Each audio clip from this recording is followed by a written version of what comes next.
A union is a data structure that allows you to use the same memory space for different types. Let's make a working copy of union.cpp and paste it in our working project. Open it up here. I'm going to maximize it so that you can see.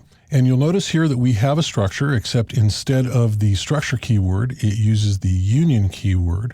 And within it, there's a struct. And that struct represents one element, and it has 4 elements inside of it.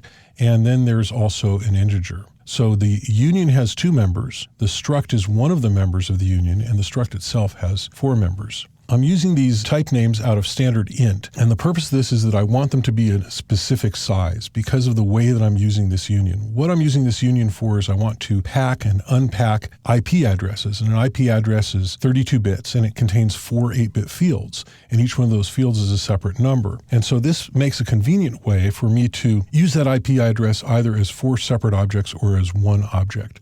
And those 4 separate objects need to occupy exactly the same space as the one object. So this is actually a really common solution to problems like this.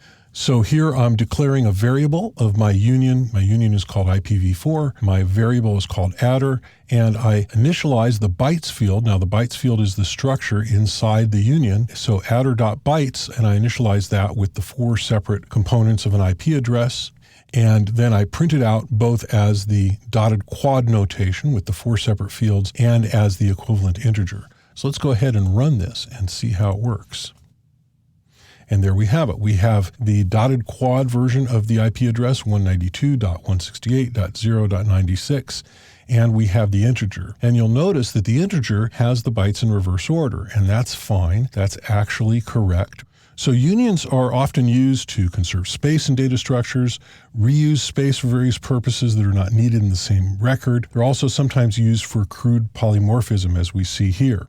You need to be careful. Using a union often means that you need to take responsibility for type checking yourself, and because of this, unions are rarely used when C++ objects are available. Now let's delete our working file and run clean to get set up for the next lesson.